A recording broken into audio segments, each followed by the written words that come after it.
তো ইউনুসকে তো আমি ন্যাংটা থেকে চিনি, সান অফ বিস। বাবা সুদের ব্যবসার জন্য নোবেল নোবেল তো সে কিনছে, যে আমাদের গ্রামীণ নাম দিয়ে টাকাগুলি সে পাচার করে গিয়ে ডোনেট করছে এই টাকাটা। হ্যাঁ, ক্লিন্টন ফাউন্ডেশনে। মিস্টার ডোনাল্ড ট্রাম্প যে ক্ষমতায় এলেন, এটি অনেকগুলো বিপদ আপদ বিপত্তি বাধা মুসিবত সৃষ্টি করে ফেলবে ডক্টর ইউনূসের আগামী দিনগুলোতে। একটা অস্থিতিশীল পরিবেশ তৈরি হচ্ছে আস্তে আস্তে। গভীর রাতে সেখান থেকে একটা মিটিং হওয়ার কথা ছিল আজকে সচিবালয়ের এই মিটিংয়ে যারা ভিডিও ফুটেজগুলো দেখেছেন। এবার তথ্য উপদেষ্টা মোহাম্মদ নাহিদ ইসলামকে নিয়ে শুরু হয়েছে অপপ্রচার। সম্প্রতি তার সুপারিশকৃত একটি পত্র এবং জগন্নাথ বিশ্ববিদ্যালয়ে ছাত্রদের আন্দোলনের সাথে তাকে জড়িয়ে দুটি ভিডিও সামাজিক যোগাযোগ মাধ্যমে ছড়িয়ে পড়ে। ভাষার যে স্বপ্ন ছিল সেটা বাস্তবায়ন করা হবে। আর উপদেষ্টা আসিফ মাহমুদ বলছেন যে ভাষানি যে লড়াইয়ের পথ দেখিয়েছেন, তার ভাষাতেই তিনি বলতে চান যে সংগ্রামের পথ এখনো শেষ হয় না। এখন তারা কি চাচ্ছে যে বঙ্গবন্ধুকে বাদ দিয়ে সেখানে ভাষানিকে বসাইতে? এর আগে উপদেষ্টা নাহিদ ইসলাম বলছেন যে এই স্বাধীনতা যুদ্ধে শুধু বঙ্গবন্ধু নয়, অনেকের অবদান আছে। এবার শেখ হাসিনার ফাঁদে পা দিয়েছেন অন্তর্বর্তী সরকারের প্রধান উপদেষ্টা ডক্টর মোহাম্মদ ইউনূস। এমন এক বিস্ফোরক মন্তব্য করেছেন সাবেক সংসদ সদস্য গোলাম মাওলানা। আসসালামু আলাইকুম দর্শক, আজকে এই ভিডিওতে আপনাকে স্বাগত। প্রিয় দর্শক, বর্তমানে বাংলাদেশের অবস্থা এবং রাজনৈতিক শৃঙ্খলা কি, তারই আলোকে আপনাদের সামনে বেশ কিছু গুরুত্বপূর্ণ ভিডিও নিয়ে হাজির হয়েছি। সেই ভিডিওগুলো দেখলে আপনারা রীতিমতো অবাক হয়ে যাবেন। প্রিয় দর্শক, তাই আমি আর দেরি না করে চলে যাব মূল ভিডিওতে যাওয়ার আগে যারা আমার চ্যানেলটি সাবস্ক্রাইব করে তাদেরকে অসংখ্য ধন্যবাদ। আর যারা এখন আমার চ্যানেলটি সাবস্ক্রাইব করে তারা সাবস্ক্রাইব করে ফেলুন এরকম ধরনের সকল আপডেট সবার আগে পেতে। আমি চিটাগংয়ের লোক, চিটাগংয়ের লোক। তো ইউনুসকে তো আমি ন্যাংটা থেকে চিনি, সান অফ বিস। ওর বাপও তো সোনার ব্যবসা মানে তো সুদের ব্যবসা, ঠিক আছে? সোনার ব্যবসা। হ্যাঁ হ্যাঁ, আমাকে যখন দেখো, আমি যখন বাংলাদেশে আমি প্রতিটা মানুষকে জনে জনে বুঝাই যে উনি পুরস্কার কি পুরস্কার পাইছে, বেটা কি পুরস্কার পেয়েছে আমাকে বুঝাই বলা। যে তোমাদের কন্টেন্ট গুলি আমি দেখি, আমার মাঝে মাঝে খুব রাগ। না, আরে বাবা সুদের ব্যবসার জন্য নোবেল তো সে কিনছে, যে আমাদের গ্রামীণ নাম দিয়ে টাকাগুলি সে পাচার করে গিয়ে ডোনেট করছে এই টাকাটা। হ্যাঁ, ক্লিন্টন ফাউন্ডেশনে। আর মেইন কথা হলো যে তোমার হাজার হাজার বন্ধু থাকা দরকার না, তোমার যদি একটা ভালো বন্ধু থাকে সে তোমাকে অনেক আগায় নিয়ে যেতে পারবে। কেমন? ও হলো যারা ওয়ার্ল্ড ওয়াইড ইয়েলো জার্নালিজম করে, যেমন তোমার গার্ডিয়ান মার্ডিয়ান এগুলি আছে, প্লাস তো ওখানে তোমাদের ওখানে আবার ইয়েলো জার্নালিজমে ভর্তি। হ্যাঁ, ওদের এখানে সে এদেরকে কিছু টাকা পয়সা দিয়ে, তাছাড়া তার অনেক আছে, খারাপ দোষ আছে। তো এই কারণে ওদের মনে করো কি তোমার মানসিক ভাবে ওরা মিলে একই ক্যাটাগরি লোক। কেমন? তো এখন তুমি একটা কিছু করলা, তুমি যে কন্টেন্ট করতেছো আমরা দেখতেছি, আমরা রিপ্লাই দিতেছি, যে ইউনূস কি করলো এটা কি লোকজন দেখছে কখনো নিজের চোখে? না, কিছু আমরা দেখি নাই বাস্তবে। আমি ওনার ব্যাপারে রিয়েলি একটা মন্তব্য করে ওনার এক লোকের কাছে আমি হুমকি খেয়েছি, থামকি খেয়েছি, তোমার উপর আক্রমণ হবে তুমি বেশি কথা বললে। না, কেন আক্রমণ হবে? সে তো তোমার মনে করো কি, আমি পুরস্কার তো তুমিও পাইতে পারো। পুরস্কার খালেদা জিয়া অনেক সময় পুরস্কার পাইছে, বা মানে আমি খালেদা জিয়াকে ছোট করে বলতেছি না, বা আমাদের প্রধানমন্ত্রী হাসিনাও পাইছে। পুরস্কার পাওয়া দোষে কোনো কিছু না, কিন্তু পুরস্কার কিনে নেওয়া এটা হলো দোষে। হ্যাঁ, ও তো পুরস্কারটা কিনে নিছে। মনে করো কি এখন নেক্সট কি নোবেল পাবে, তো আমরা একটা আগে থেকে জানি মানে সাহিত্যের জন্য পাবে, তারপর বিভিন্ন ক্যাটাগরি থাকে শান্তির জন্য। ও অশান্তি সৃষ্টিকারী লোকে কিভাবে শান্তির জন্য পায়? ও তো পাবে ইকোনমিক্সের জন্য। অং সান সূচি তো পেয়েছে, তাতে কি হয়েছে? শান্তি আসছে?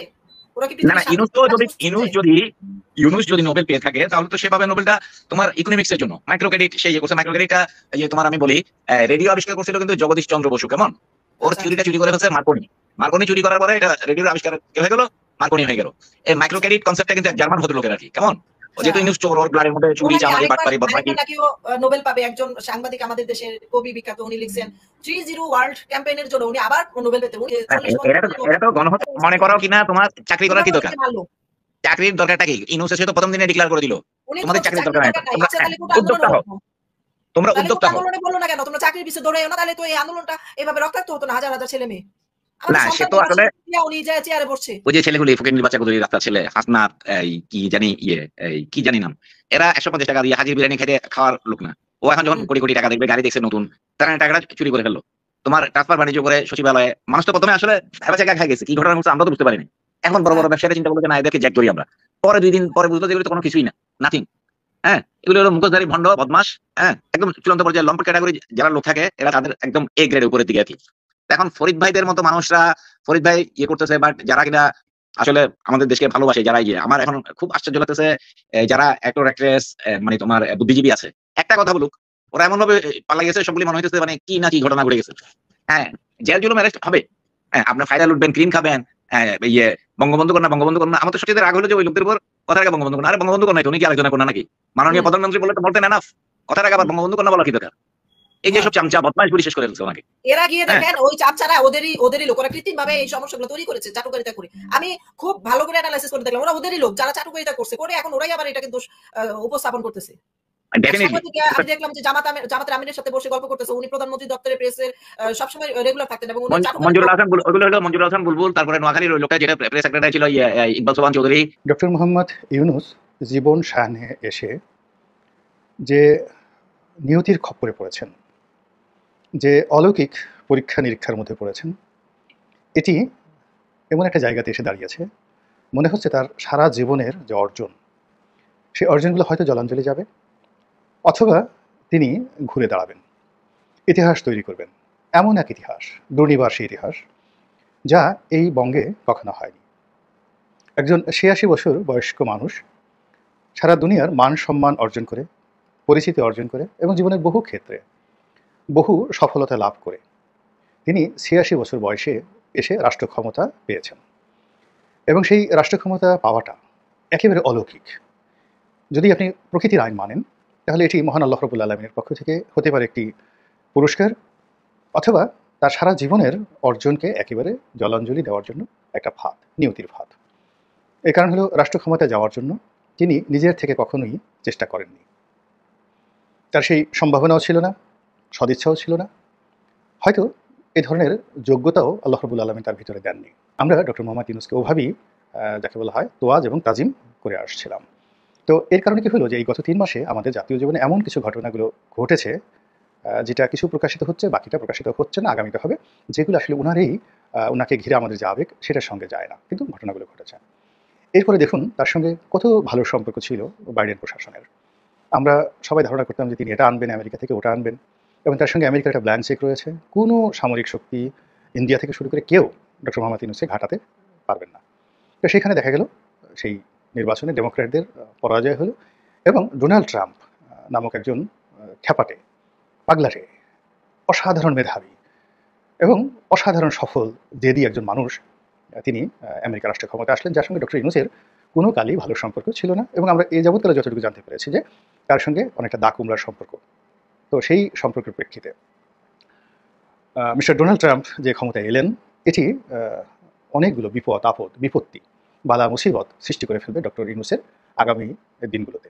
এর কারণ হলো রাজনীতির 99.99% যে নিয়ন্ত্রণ, এটি হয় মানুষের কর্ম দ্বারা নয়, মানুষের দৃষ্টিভঙ্গি দ্বারা। আবার বলছি, রাজনীতিতে কোনো কর্ম দ্বারা, মানে শুভকর্ম বলেন, অপকর্ম বলেন, ভালো কর্ম বলেন, এটা দ্বারা কখনো কারো নিয়তি নির্ধারিত হয় না। এই যে রাজনীতি, সেটা হলো জনগণ আপনার সম্পর্কে কী ধারণা পোষণ করে, আপনি কি করতে পারেন, কি করেন, তারপর আপনি জনগণকে কতটা ভালোবাসেন, এটা বড় ব্যাপার নয়। জনগণ আপনাকে নিয়ে কী চিন্তা করে, আপনার সম্পর্কে কী ধারণা করে, এটার উপরে রাজনীতির 99.99% আপনার যে গন্তব্য, ভবিষ্যৎ, পরিণতি নির্ভর করে। তো এখন ডক্টর মোহাম্মদ ইউনূস সম্পর্কে আমাদের যে ধারণা, সেটা ছিল যে পশ্চিমাদের সঙ্গে তার একটা বিশাল সম্পর্ক, যেটি এই ট্রাম্পের বিজয়ের মাধ্যমে এই ধারণাটা পাল্টে গেল। 2 নম্বর হলো যে তার যারা প্রতিপক্ষ, তারা সুসংগঠিত এবং সংখ্যায় বিপুল, তারা বহু সুকর্ম এবং কুকর্মে অভ্যস্ত এবং অভিজ্ঞ, এবং তারা জানে, দীর্ঘদিন ধরে তারা জানে কীভাবে সম্মানিত লোকদেরকে বেইজ্জতি করতে হয়। খুব ভালো করে তারা জানে কী করে রাষ্ট্র ক্ষমতায় যেতে হয় এবং কী করে রাষ্ট্র ক্ষমতা থেকে টেনে হেসড়ে নামাতে হয়। এই কৌশলগুলো তারা খুব জানে। এখন এই যে জনগণের যে মনোভাব, দৃষ্টিভঙ্গি গত 3 মাসে যেটা তৈরি হয়েছে ওনার কর্মকাণ্ডের কারণে, বাকিটা আমেরিকার এই নির্বাচনের মাধ্যমে, আর এই সময়টিতে ওনার যারা প্রতিপক্ষ তারা যে সাড়া ফেলেছে, তাদের ইদানিংকালের যে চিৎকার, চেঁচামেচি, আওয়াজ, হাঁটাচলা, অঙ্গভঙ্গি এবং পদচারণা, সেই প্যারিস থেকে জেনেভা, জেনেভা থেকে ম্যানহাটান, ম্যানহাটান থেকে দিল্লি, দিল্লি থেকে সিঙ্গাপুর, সিঙ্গাপুর থেকে মালয়েশিয়া, কুয়ালালামপুর, কুয়ালালামপুর থেকে জেদ্দা, সর্বত্রই তারা জেগে উঠেছে। তারা জেগে উঠেছে ঢাকা বিশ্ববিদ্যালয় ক্যাম্পাসে, জেগে উঠেছে টেকনাফ থেকে তেঁতুলিয়া, ভার্চুয়ালি এবং প্র্যাকটিক্যালি। এখন এই বিষয়গুলো মোকাবেলা করার জন্য বিশ্বাস করেন বিএনপি, জামাত সহ সকল রাজনৈতিক দলগুলো যদি একত্রে ঐক্যবদ্ধভাবে ডক্টর ইউনূসের সঙ্গে হাত মিলান এবং আনকন্ডিশনালি তাকে একটা সময় দেন এবং তাকে সহযোগিতা করে চোখ বুঝে, এবং নিজেরা যদি দ্বন্দ্ব, ফ্যাসাদ সব ভুলে গিয়ে ডক্টর ইউনূসের এই সরকারকে সফল করার জন্য অন্তর থেকে, ফ্রম দ্য হার্ট, তারা যদি চেষ্টা না করেন, তাহলে আগামী দিনগুলোতে ডক্টর মোহাম্মদ ইউনূসের যে বিপদ আপদ, বালা মুসিবত, বিপত্তি সবকিছু কোন পর্যায়ে যাবে আমি কল্পনাও করতে পারছি না। একটা অস্থিতিশীল পরিবেশ তৈরি হচ্ছে আস্তে আস্তে। মূল যে শক্তিটা শেখ হাসিনা সরকারকে উৎখাত করেছিল, যাদেরকে 24-এর মুক্তিযোদ্ধা বলা হয়। তো সেই মুক্তিযোদ্ধারা দীর্ঘ একটা সময় প্রায় 3 মাস কারো চোখ হারিয়েছেন, কারো হাত, কারো পা, কারো বা পেটের এফুর বুলেটে ছিদ্র হয়ে গেছে, পর্যাপ্ত চিকিৎসা পাচ্ছেন না। তাদের দাবি, আমাদের রক্তের উপর দাঁড়িয়ে আছে ডক্টর মোহাম্মদ ইউনূস এবং তার এই সরকারের উপদেষ্টারা। অনেকেই দামি দামি গাড়িতে ঘুরছেন, সম্মান পাচ্ছেন, অর্জন পাচ্ছেন, কিন্তু আমরা যাদের রক্তের উপর তোমরা বসে এই মার্সিডিজ বেঞ্চ চড়ছো, আমরা কি পাচ্ছি? গতকালকে আপনাদের খেয়াল থাকার কথা যে পঙ্গু হাসপাতালের সামনে আহত শিক্ষার্থীদের যেই প্রটেস্ট ছিল, গভীর রাতে সেখান থেকে একটা মিটিং হওয়ার কথা ছিল আজকে সচিবালয়ের এই মিটিংয়ে যারা ভিডিও ফুটেজগুলো দেখেছেন, সার্জিস ছিল, হাসনাত ছিল, নাহিদ ছিল, আসিফ ছিল, মাহফুজ আলম ছিল, আরও উপদেষ্টারও ছিলেন সেখানে বেশ কয়েকজন। কিন্তু আহত শিক্ষার্থীদের যে ভাষা, যে বক্তব্য, সেখানে শোষণ এবং বঞ্চনার কথাটা উঠে এসেছে। এর পাশাপাশি আহত এই কি বলে 24-এর মুক্তিযোদ্ধা যারা দাবি করেন, তাদের মধ্য থেকে একজনকে উপদেষ্টা নিয়োগের এবার চাপ এসেছে। এখন এইটা কখন ঘটছে? যখন আজকে আজারবাইজানের রাজধানী বাকুতে অনুষ্ঠিত আপনার যে কনফারেন্স অফ প্যারিস 29 শীর্ষক বৈশ্বিক জলবায়ু সম্মেলনে যোগদান শেষে দেশে ফিরেছেন প্রধান উপদেষ্টা গতকালকে, আর এরই মাঝখানে দেশে চলছে এই অবস্থা। এর আগে 3জন যে উপদেষ্টা নিয়োগ, একজন তো আগেই ছিলেন মুস্তফা সরওয়ার ফারুকি, ইভেন আকিজ গ্রুপের যিনি কর্ণধার একজন আছেন শেখ বশির। তো ফারুকি বরাবরই মোটামুটি একটা কি বলা হচ্ছে কৌশলী ভূমিকা পালন করেছেন, আর সেই কৌশলী ভূমিকায় হুট করে আইসা 4টে স্ট্যাটাস দিয়া একজন উপদেষ্টা যদি হওয়া যায় তাহলে হিরো আলমের দোষ কি, এমনটা অনেকে দাবি করছেন। আর ফারুকির উপদেষ্টা হওয়ার পরেই বেসিক্যালি নানান অঙ্গনে এটার প্রটেস্ট, প্রতিবাদ চলছে। কিন্তু অন্তর্বর্তী সরকারের একজন খুবই গুরুত্বপূর্ণ মাস্টারমাইন্ড মাহফুজ, তিনি বলছেন যাদেরকে নিয়োগ দেওয়া হয়েছে খুব শীঘ্রই তারা তাদের যোগ্যতা, দক্ষতা প্রমাণ করবে, মানে তাদেরকে এই পদ থেকে অপসারণ করা হবে না। যদি রাস্তায় প্রটেস্ট করে সেটা আইনশৃঙ্খলা বাহিনী হয়তো ব্যালেন্স করবে। তো প্রধান উপদেষ্টা দেশে আসার পরপরই এই বিষয়গুলোকে তিনি যখন ফেস করছেন, কোথাও না কোথাও এইভাবে যদি ধরেন কন্টিনিউ একটার পর একটা ঝামেলা, অন্তত যাদের টিমটা বা যাদের মূল যে টিমটা আছে তাদের মধ্যে আবার 2টা টিম দেখলাম। কেউ বলছে ভাই এরা তো আমাদের সাথে ছিল না, এরা কই থেকে আসছে। একটা গ্রুপ হাত মিলাই ফেলছে, আরেকটা গ্রুপ বলছে আমরা হচ্ছি প্রকৃত 24-এর মুক্তিযোদ্ধা, সো আমাদের কথাগুলো মানতে হবে। উপদেষ্টা পদ নিয়ে এখানে একটা বক্তব্য চলে আসলো হুট করে। এরপরে আমরা দেখলাম যে 7টা দাবি তারা সরকারের কাছে রেখেছে। তো 7টা দাবি অবশ্যই তারা পাও না, কারণ যারা এখন এই রাষ্ট্রের সর্বোচ্চ ফেসিলিটিস দিচ্ছে যাদের রক্তের উপরে, তারা এই ফেসিলিটিসগুলো অবশ্যই পাও না। এখন এই যে একের পর এক দাবি, ইভেন ডক্টর ইউনূসের সাথে খুবই সাংঘর্ষিক একটা পয়েন্ট হবে কি, দেখেন মুক্তিযুদ্ধ যেটা দাবি করছেন 1971, 2024 2টা আলাদা প্ল্যাটফর্ম। তো এখানে যদি সবার মতামত নিয়ে ডক্টর ইউনূস কাজ করতে যায়, তিনি তো ভাই কাজ করতে পারবেন না, তার একটা জগা খিচুড়ি হয়ে যাবে রাষ্ট্রের এই সংস্কার প্রক্রিয়া। গুরুত্বপূর্ণ অংশটা থেকে আমি শুরু করছি। তাদের একটা দাবি হচ্ছে আগামীতে রাষ্ট্র সংস্কারে 24-এর গণঅভ্যুত্থানের শহীদ পরিবারের সদস্য এবং আহত যোদ্ধাদের মতামত গ্রহণ করতে হবে। কেমনে? এখানে কি সবাই শিক্ষিত? এই রাষ্ট্রকে পরিচালনা করার মতন মেধা, যোগ্যতা কি তাদের আছে? খুবই সাংঘর্ষিক পয়েন্ট, তিনি অনেক কিছু ফেস করবেন। আরেকটা যেটা দাবি করছেন যৌক্তিক, যে দাবিগুলো হলো আহত যোদ্ধাদের অতি দ্রুত মন্ত্রী বা উপদেষ্টারা, আমাদের এমপি মন্ত্রীরা যে সুযোগ সুবিধা নিয়ে যদি আহত হন, তারা যেই মানের চিকিৎসা নিত সেই মানের চিকিৎসা তাদেরকে দিতে হবে। যারা আহত হয়ে নিজ খরচে চিকিৎসা করেছেন তাদের চিকিৎসা খরচ পরিশোধ করতে হবে। যৌক্তিক।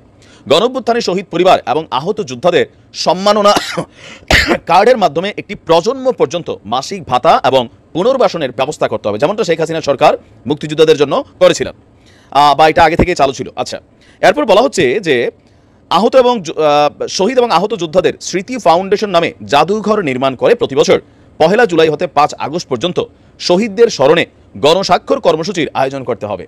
গণঅভ্যুত্থানে শহীদ হয়েছেন, আহত হয়ে যারা অঙ্গ হারিয়েছেন, একটি নিরপেক্ষ তদন্ত কমিটি গঠন করে তাদের মেডিকেল ফাইল তদন্ত করে কোনো ডাক্তার বা মেডিকেলের অবহেলার কারণ খুঁজে পেলে তাদের বিরুদ্ধে আইনি ব্যবস্থা নিতে হবে। দ্রুততম সময়ের মধ্যে গণহত্যাকারী আওয়ামী লীগ এবং তাদের সহযোগীদের বিচারের মাধ্যমে শাস্তি নিশ্চিত করে সেই সংগঠনকে নিষিদ্ধ করতে হবে। এটা আরও একটা সাংঘর্ষিক, যেটা ডক্টর মোহাম্মদ ইউনূসের যে সরকার আছেন এই সরকারটার আমার ধারণা যে এটা তারা আসলে করার মতন সক্ষমতা নেই। আওয়ামী লীগকে ব্যান করার জন্য আপাতত সরকার সম্ভবত এখানে ভাবছে না। তো আহতদের মধ্যে আপনার সমকালের যেই ইয়াটা আপনারা দেখছেন হেডিংটা, যে এই অভ্যুত্থানে আহতদের মধ্য থেকে একজনকে উপদেষ্টা বা সহ উপদেষ্টা করারও দাবি উঠেছে। তবে এ নিয়ে রানিং যে উপদেষ্টারা আছেন তারা কোনো মন্তব্য দেননি। সচিবালয়ে স্বাস্থ্য মন্ত্রণালয়ের সভাকক্ষে আহতদের সাথে 6 উপদেষ্টার বৈঠকে এখানে 80 জন আহতদের সাথে 4:30টায় শুরু হয়ে প্রায় 2.5 ঘন্টা যাবৎ হট্টগোল, চিল্লাবাল্লা, মেজাজ গরম, এক গ্রুপ আর গ্রুপের সন্দিহান, বিশ্বাস অবিশ্বাসের দোলা খেলে গেছে কালকে সেখানে। এখন এই পরিস্থিতিগুলো গণমাধ্যমের বরাতে মানুষ দেখছে, দেখার পর এগুলোতে কি হচ্ছে, বিভাজন হচ্ছে। আর এটার অবশ্যই পলিটিক্যাল ফায়দা বাংলাদেশ আওয়ামী লীগ নিবে, পলিটিক্যাল ফায়দা বিএনপিও নিবে, কারণ সমন্বয়কটা যত দুর্বল হবে, অলরেডি জনপ্রিয়তা অনেক হারাই ফেলছে। ধরেন আজকে যদি বাংলাদেশে একটা স্মরণকালের বন্যা আবারও হয়, এই সমন্বয়করা যদি ঢাকা ইউনিভার্সিটি থেকে আবারও টিএসসিতে ত্রাণ কালেকশন করে, আমার ধারণা 1 কোটি টাকা ওদের হাতে কেউ দিবে না। এখন এই যে 3 মাসের মধ্যে এত পরিবর্তন কেন? জাস্ট এই জিনিসগুলো নিয়ে বিভিন্ন জায়গায় কমিটিকে গঠন করে সংঘর্ষ হচ্ছে, আহত হচ্ছে, একদল আরেক দলকে মারামারি করছে। আবার এরকম নানান অভ্যুত্থান যখন দেখছি আমরা বা এর বিদ্রোহের জায়গাগুলো দেখছি, এই আহত যারা আছে এতটা তো সঠিক, এদের পরিবার কিভাবে চলবে? উপদেষ্টারা ওইরকম কোনো ব্যবস্থা নিচ্ছে না। এদের মধ্যে আবার কেউ কেউ কথা বলাও শুরু করেছে যে আপনারা মার্সিডিজ চড়ছেন, বিদেশে যাচ্ছেন, সেলফি তুলছেন, কেউ আইজিপির সাথে ঘুরছেন, কেউ টেলিভিশনে টক শো করছেন। তো আমাদের কথা তো ভাই আপনারা ভুলেই গেছেন। তাহলে কি এটা ভুল ছিল আপনাদের ডাকে সাড়া দিয়ে সেই দিন আওয়ামী লীগ সরকার উৎখাতে রাজপথে দাঁড়ানো? এ নিয়ে আবার আওয়ামী লীগের নেতাকর্মীরা এটা নিয়ে আবার ধরেন তারাও তাদের রাজনীতি করছে যে সাধারণ ছাত্ররা বুঝে গেছে এই সমন্বয়করা তাদের রক্তের উপর দিয়ে পরিকল্পিতভাবে এখন তারা ক্ষমতার এনজয় করছে। আওয়ামী লীগের অফিসিয়াল ফেসবুক পেজ থেকে এরকম নানান বক্তব্য দেওয়া হয়েছে। সেইখানে আবার কেউ কেউ কাউন্টার করছেন, তোমাদের মুখ থেকে আমরা এগুলা শুনতে চাই না, আমরা ঠিক থাকতে হবে। হাসনাত সার্জিসটা বারবার বোঝানোর চেষ্টা করছে আমাদের মধ্যে বিভাজন হওয়া চলবে না। হাসনাত অনেক চেষ্টা করেছে, ফুটবল খেলার কান্না করার অনেক চেষ্টা করেছে, সান্ত্বনা দেওয়ার চেষ্টা করেছে। তো সকল কিছু মিলিয়ে কেমন জানি আস্তে আস্তে পরিস্থিতিটা মানে এই সরকারের যেই কিছু নীতি নির্ধারণী ফোরামে কিছু নিয়োগ বা ধরেন কিছু সিদ্ধান্ত, সমন্বয়কদের সমন্বয়হীনতা, কারো লাক্সারিয়াস লাইফ চোখে পড়া, কারোর আবার চিকিৎসাহীন অবস্থায় রাস্তায় শুয়ে থাকা, একটা বৈষম্যরই বহিঃপ্রকাশ হচ্ছে। আর যার কারণেই কিন্তু এই বিরোধিতাটা সামনে আসছে। এখন এইভাবে চললে আসলে সরকার কতদিন টিকবে? ডক্টর মোহাম্মদ ইউনূস তিনি কি আসলে রাষ্ট্র চালাবেন, নাকি আজকে এটা কালকে ওইটা, আজকে ওইখানে মেল দরবার করা থাকে না, এরকম অবস্থা হয়ে গেছে? আস্তে আস্তে তিনি অনেক দিক থেকে আসলে চাপ ফিল করতেছেন। ওনার চেহারার হাসিটা সে একদম কেমন জানি একদম এলোমেলো হয়ে গেছে। আর এটা দেখে আওয়ামী লীগ খুব খুশি যে হ্যাঁ আবার চালাও, এত বছর তো বলতা, এখন চালাই দেখো কেমন লাগে। এবার তথ্য উপদেষ্টা মোহাম্মদ নাহিদ ইসলামকে নিয়ে শুরু হয়েছে অপপ্রচার। সম্প্রতি তার সুপারিশকৃত একটি পত্র এবং জগন্নাথ বিশ্ববিদ্যালয়ে ছাত্রদের আন্দোলনের সাথে তাকে জড়িয়ে 2টি ভিডিও সামাজিক যোগাযোগ মাধ্যমে ছড়িয়ে পড়ে, যা নিয়ে পক্ষে বিপক্ষে মন্তব্যে সয়লাব ফেসবুক। এমন পরিস্থিতিতে আরও অনেকের সাথে নাহিদের পাশে দাঁড়ালেন সালমান মুক্তাদির ও আরজে কিবরিয়া। কি বললেন তারা, জানাচ্ছেন এসআই রাজ। সামাজিক যোগাযোগ মাধ্যমে বৈষম্যবিরোধী ছাত্র আন্দোলনের অন্যতম সমন্বয়ক ও অন্তর্বর্তীকালীন সরকারের তথ্য প্রযুক্তি মন্ত্রণালয়ের উপদেষ্টা মোহাম্মদ নাহিদ ইসলামকে নিয়ে অপপ্রচার চালানো হচ্ছে, যার শুরুটা মূলত ন্যাশনাল ইনস্টিটিউট অব বায়োটেকনোলজির মহাপরিচালক পদের নিয়োগপত্রে উপদেষ্টা নাহিদ ইসলামের সুপারিশ সহ সই করা একটি ছবিকে কেন্দ্র করে। যে বিষয়টি এরই মধ্যে সম্পূর্ণ মিথ্যা ও অসত্য বলে দাবি করেন নাহিদ। একই সঙ্গে এসব বানোয়াট তথ্য ছড়িয়ে তাকে বিতর্কিত করার চেষ্টা করা হচ্ছে বলেও মন্তব্য করেন তিনি।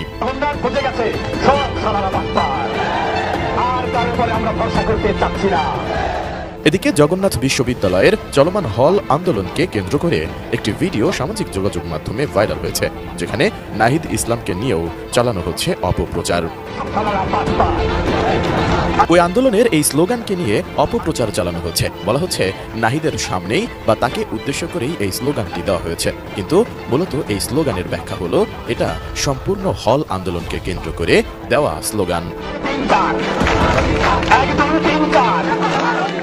এদিকে পুরো বিষয়টি নিয়ে এক শ্রেণীর মানুষ যখন নাহিদকে বিতর্কিত করার চেষ্টা করছেন, তখন তার পাশে দাঁড়িয়েছেন বৈষম্যবিরোধী ছাত্র আন্দোলনের সমন্বয়ক, বিভিন্ন দলের নেতাকর্মী সহ ছবি অঙ্গনের তারকারাও।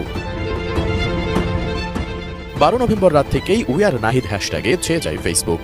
লাল ব্যাকগ্রাউন্ডের ওপর উই আর নাহিদ লিখে নাহিদ ইসলামের পাশে দাঁড়ানোর বার্তা দিয়েছেন তারা। নাহিদকে পূর্ণ সমর্থন করে আন্দোলনের অন্যতম সমন্বয়ক হাসনাত আব্দুল্লাহ নাহিদের ওপর নির্যাতনের 2টি স্থির চিত্র তুলে ধরে ফেসবুকে লিখেছেন, গত 16 বছরে বাংলাদেশের অবস্থা এমনই। যারা শেখ হাসিনার পুনর্বাসন প্রকল্পকে সমর্থন করে তারা বাংলাদেশকে একই পরিস্থিতিতে ফিরিয়ে আনবে, রক্তপাত, গুম, খুন এবং অনেক কিছু। শেখ হাসিনার পুনর্বাসনকে সমর্থন করলে শেষ পর্যন্ত ভয়াবহ পরিণতি ঘটবে। পরে হাসনাত আব্দুল্লাহর এই পোস্ট শেয়ার দিয়ে অভিনেতা সালমান মুক্তাদির লিখেছেন, এই যে যা ইচ্ছা তাই বলতে পারছো, অভিযোগ করতে পারছো, প্রোফাইল থেকে সব শেয়ার করতে পারছো, প্রশ্ন করতে পারছো, এটা ভুলে যেও না কোনোদিন পারো নাই, এই প্রথম পারছো, ভুলে যেও না। অভিযোগ করো, কেন করবে না, কিন্তু তুমি বিপ্লবকে কোনোদিন ইগনোর করতে পারবে না, অস্বীকার করতে পারবে না। সত্যি বলতে আমি নাহিদকে চিনিও না, কিন্তু খুব ভালো করে জানি আমি অথবা আমরা কয়েকশো মানুষ এখনো বেঁচে আছি ওদের ত্যাগের জন্য। তাদের ছাড়া আমাদের অর্ধেকও থাকতো না, এটা অস্বীকার করার উপায় নেই। অন্যদিকে নাহিদের পাশে দাঁড়ানোর বার্তা দিয়েছেন দেশের জনপ্রিয় আরজে ও উপস্থাপক গোলাম কিবরিয়া সরকার। উই আর নাহিদ হ্যাশট্যাগে তিনি ফেসবুকে লিখেছেন, এই ছেলেরা গুলির মুখে বুক পেতে দাঁড়িয়েছিল বলে আজকে এত সাহস নিয়ে সব শালারা বাটপার বলতে পারেন মিছিলে। সোশ্যাল মিডিয়াতে যা ইচ্ছা তাই লিখতে পারেন কমেন্ট সেকশনে। কিবরিয়া তার পোস্টে আরও লেখেন, এই নাহিদরাই আমাদের হিরো। জঞ্জালে ভরা এই দেশ এত সহজে বদলাবে না জেনেও ওরা নিজের জীবন বাজি রেখে কাজ করে যাচ্ছে। হিসাব নিকাশের সময় এখনো আসেনি এদের কাজ করতে। প্রিয় দর্শক, আমি আশা করছি আপনারা সকলেই আলোচনাগুলো শুনেছেন এবং এই আলোচনাগুলো নিয়ে যদি আপনাদের কোনো মন্তব্য থেকে থাকে অবশ্যই কমেন্ট বক্সে জানাবেন।